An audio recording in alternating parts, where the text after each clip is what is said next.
Hello students, आज हम discuss करेंगे students class 12 CBSE board economics के सिलेबस के बारे में 2021 में। तो स्टूडेंट्स, इससे आपको क्लियर हो जाएगा कि आपको क्या क्या पढ़ना है और आपके एग्जाम में क्या क्या आने वाला है। ओके स्टूडेंट्स, तो इकोनॉमिक्स के अंदर दो बुक्स हैं आपके, एक तो इंडियन इकोनॉमिक डेवलपमेंट, एक मैक्रो इकोनॉमिक्स। ठीक है स्टूडेंट्स, तो अब हम लुकआउट कर लेते हैं। मैक्रो इकोनॉमिक्स में टोटल मिला के जो पेपर है इकोनॉमिक्स का वो कितने मार्क्स का होगा? 100 मार्क्स का। और 100 में से 20 मार्क्स आपके होंगे प्रैक्टिकल के, जिसमें आपको प्रोजेक्ट फाइल बनानी है और वो स्कूल की तरफ से आपको दिए जाएंगे। एंड 80 मार्क्स का आपका थ्योरी का पेपर आएगा। अब देखते हैं हम मैक्रो इकोनॉमिक्स में क्या क्या टॉपिक्स आएंगे आप लोगों के। पहला है national income and related aggregates, second money and banking, third है determination of income and employment, fourth government budget and economy, and fifth है बैलेंस ऑफ पेमेंट। इनका मार्क्स डिवीजन फर्स्ट यूनिट आपकी 10 की है, सेकेंड यूनिट आपकी 6 marks की है, third unit आपकी 12 की है, गवर्नमेंट बजट वाली यूनिट आपकी 4-6 की है, और यूनिट फिफ्थ जो बैलेंस ऑफ पेमेंट वो आपकी 6 मार्क्स की है। तो टोटल मिला के आपका 40 मार्क्स का मैक्रो और 40 मार्क्स का ही आपका इंडियन इकोनॉमिक डेवलपमेंट आएगा। इंडियन इकोनॉमिक डेवलपमेंट में कौन कौन सी यूनिट्स है आपकी?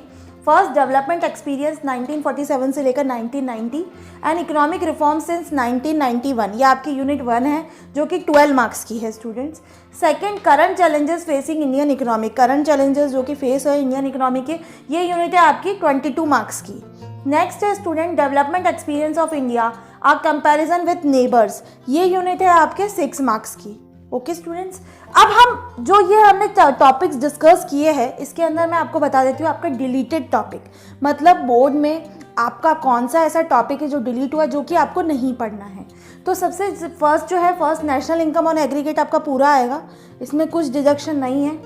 सेकेंड जो है आपकी यूनिट मनी एंड बैंकिंग, इसमें कुछ डिडक्ट हुआ है। क्या डिडक्ट हुआ है? Control of credit through bank rate, CRR, SLR, repo rate, reverse repo rate, open market operation और मार्जिनल रिक्वायरमेंट, ये टॉपिक आपका डिलीट हुआ है। बट वैसे ये इंपॉर्टेंट टॉपिक है, और अगर ये डिलीट हुआ भी है लेकिन आपको ये टॉपिक वापस से किस वाले चैप्टर में अंदर पढ़ना जिसमें डिटर्मिनेशन करना होता है इनकम एंड एम्प्लॉयमेंट का, वहाँ पर भी आपको ये जो बैंक रेट है, रेपो रेट है, ये आपको वहाँ पर पढ़ना ही पड़ेगा। तो ओवरऑल मिला के अगर टीचर आपको पढ़ाते भी है तो भी ठीक है, और अगर नहीं भी है तो भी आपको ये इस वाले चैप्टर के अंदर तो आपको पढ़ना ही है इसको। ठीक है, नेक्स्ट हम बात करते हैं BOP में, बैलेंस ऑफ पेमेंट में क्या डिडक्ट हुआ है। तो बैलेंस ऑफ पेमेंट में BOP का डेफिसिट का मीनिंग आपका नहीं आएगा students. And determination of exchange rate in free market, ये आपका नहीं आएगा।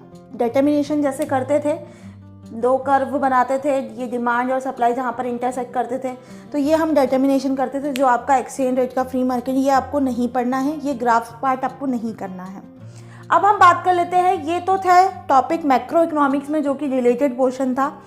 फॉरेन एक्सचेंज रेट के अंदर आपको सिर्फ मीनिंग फिक्स्ड और फ्लेक्सिबल रेट का और मैनेज फ्लोटिंग का सिर्फ यही पढ़ना है। इसके बाद जो डिटर्मिनेशन करते थे फॉरेन एक्सचेंज रेट को, वो आपको नहीं पढ़ना है। ओके स्टूडेंट, सिर्फ आपको इसमें अंदर यही पढ़ना है।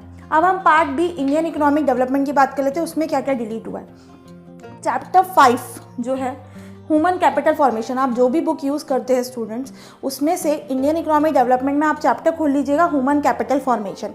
तो ह्यूमन कैपिटल फॉर्मेशन के अंदर आपको जो एजुकेशन सेक्टर है इन इंडिया, वो आपको नहीं पढ़ना है, वो आपके इस साल नहीं आएगा। नेक्स्ट चैप्टर 6 के अंदर रूरल डेवलपमेंट के अंदर आपको sustainable development and organic farming वाला जो टॉपिक है वो नहीं पढ़ना है। चैप्टर 8 इंफ्रास्ट्रक्चर के अंदर आपको energy, sources of energy, power sector challenges, ये सब नहीं पढ़ना है।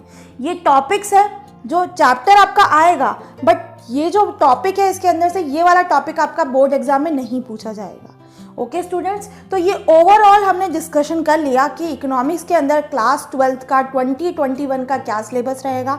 आई होप आप लोगों को क्लियर हो गया है और आप लोगों की तैयारी भी हो गई है। और जिन स्टूडेंट्स को लगता है, मैं ऑलरेडी जो जो चैप्टर्स आपके आएंगे सबकी वीडियोस मैं आपको प्रोवाइड करूंगी, तो आप चैनल पे बने रहे। और जो स्टूडेंट्स नए हैं उनसे मैं बोलना चाहूँगी कि अगर आप चैनल पे नए हैं तो चैनल को लाइक, शेयर एंड सब्सक्राइब करना ना भूलें, ताकि मेरी अपकमिंग सारी वीडियोस की नोटिफिकेशन आपको मिलती रहे। जल्द मिलते हैं नई वीडियो के साथ। Thank you.